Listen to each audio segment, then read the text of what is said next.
Welcome back, boys and girls. This is Mrs. Allen Lee. We have made it to week 6. This week's lesson is lesson 20, comparing and contrasting two texts. Day 1.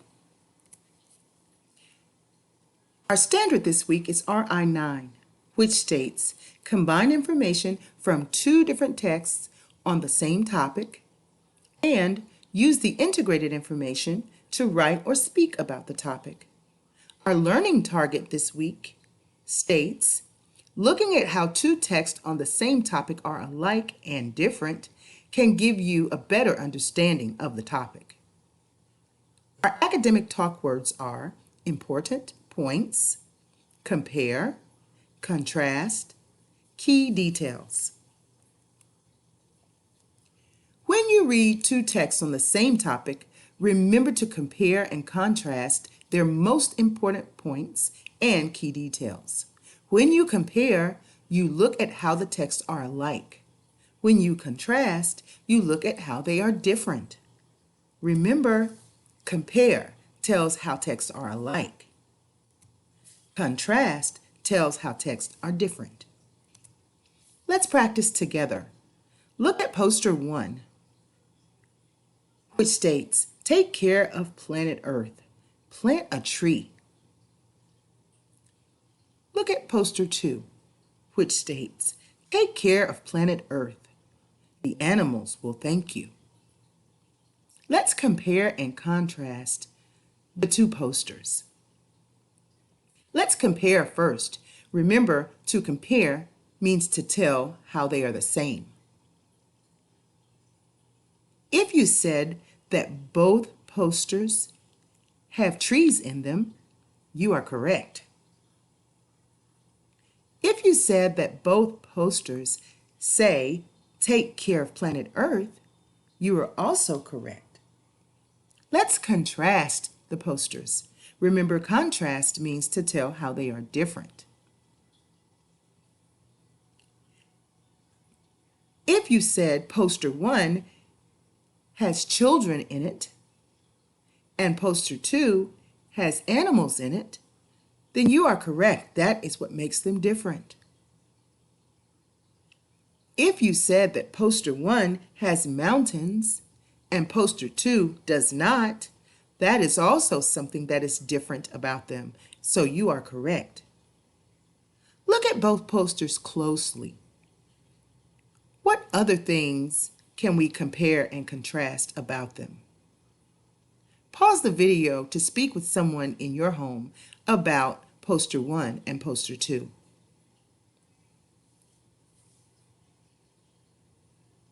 Okay, let's keep going. Now it's your turn. Read the ad and the news story. How are they alike? How are they different? To compare and contrast two texts on the same topic, you have to think about the most important points and key details in each text. Then you can see how they are alike and how they are different. Combining the information from both selections will give you a deeper understanding of the topic. Let's take a look. In the ad, it says, all new for 1983, the Dynatac 8000X. Wish you could make a phone call anytime, any place? Now you can with your own handheld cellular phone. Save favorite numbers. Talk for up to 60 minutes. And at only 28 ounces, this phone can go anywhere you can. Order yours today. The second one is a news story. It says, cellular phones approved for sale, September 21st, 1983. Today, a company received FCC approval to sell the Dynatac 8000X. This phone will be the first handheld cellular phone to be offered to the public. It offers 60 minutes of talk time and weighs 28 ounces. The initial price will be $3,995. Boys and girls, let's compare and contrast these two items. In order to compare and contrast using a graphic organizer, the best one to use in this case will be the Venn diagram. So let's take a look. Think about what you've learned so far about comparing and contrasting two texts on the same topic. How are they the same? How are they different? Use this Venn diagram below to organize your ideas about the Dynatec 8000X. Let's talk about the ad first. The ad shows what the phone looks like. It states that you can save your favorite numbers. It can be ordered in 1983. What do both the ad and the news story have in common? Well, we know that Dynatec 8000X is the topic. What else do we know? Yes, we know that you can talk up to 60 minutes because both the ad and the article said so. We know that it's 28 ounces because both the ad and the news story said so. Let's see what only the news story said. It said that it is offered to the public, that it is $3,995, that it's the first handheld phone offered to the public. Great job, boys and girls. We can use a Venn diagram to help us organize our thoughts and also compare and contrast. Let's move on.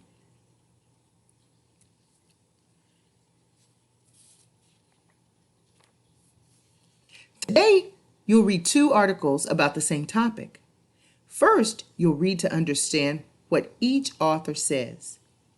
Then, you'll read to understand the ideas and information the author in both articles included in their selections. The first article is called A Short History of Computers by Spencer K. Read along with your eyes while I read it aloud. In 1833, a man named Charles Babbage came up with the idea of the modern computer. But there was one problem. He couldn't figure out how to make one. 100 years later, computers became a reality. In 1939, the first computers were invented to help countries fight wars. Then, around 1950, companies began using computers to help run their businesses. These computers were so huge that they filled large rooms. In 1981, the first PC, or personal computer, was sold. It fit on a desktop and had a keyboard and a screen. Since then, computers' use has exploded. Computers are everywhere today. Computers have become faster, smarter, and smaller. They are so small that we hold them in our hands. Boys and girls, pay close attention to all the important details from that article. Let's move on.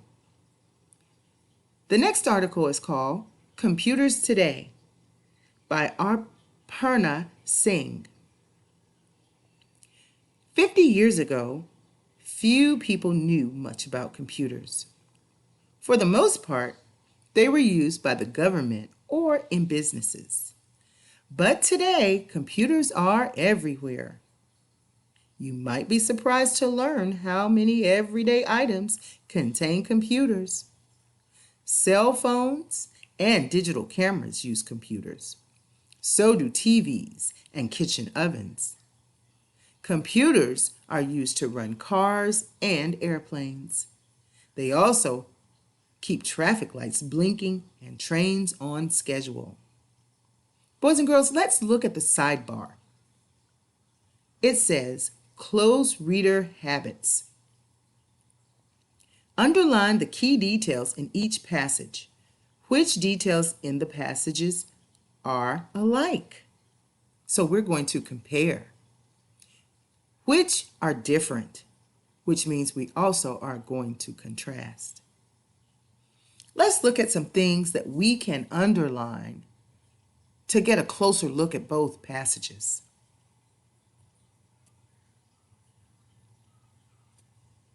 In the first article, something that's important is Charles Babbage came up with the idea for the modern computer. That's important because it gives us the name of the person who came up with the idea. Something else that is important, 100 years later, computers became a reality. 100 years after he came up with the idea. Wow. Another important detail, in 1981, the first computer was sold. Those are 3 important points from the first article. Let's look at the second article. 50 years ago, few people knew much about computers. The second thing, you might be surprised to learn how many everyday items contain computers. Remember, a good graphic organizer to use when you're comparing and contrasting is a Venn diagram. So let's take a look. Complete the Venn diagram to show how the 2 articles give information about computers that is alike and different. So boys and girls, we're comparing and contrasting a short history of computers and computers today. Remember, we underlined in the article some things that we could use. Feel free to rewind the video so that you can go back to look at the important details when completing your graphic organizer. What are some things that we noticed from a short history of computers? That's right. Charles Babbage came up with the idea. Computers in 1950s filled large rooms. Those are pretty big computers. And the first personal computer was sold in 1981. Good job. Let's talk about computers today. The article said that few people knew much about computers 50 years ago. That many everyday items contain computers. And that computers run cars and airplanes. Good job, boys and girls. There were some things in both articles that would make them alike. Let's take a look. Computers were first used by government and companies. And today, computers are everywhere. Good job, boys and girls. So let's review. Remember that compare means to tell how texts are alike. And contrast tells how texts are different. Oh boy, we've made it to our exit ticket today, boys and girls. You may go back at any time in this video to get what you need to help you complete your exit ticket. Your assignment today is a short response. Why has the use of computers increased so much over the last 50 years? Here's a hint. Beginning in 1981, what changed about computers and how they were used? Remember to use the Venn diagram information to help you organize your thoughts so that when you write your compare and contrast paragraph, you're able to answer the question completely. Feel free to cite text evidence as you answer your exit ticket. Good luck, boys and girls.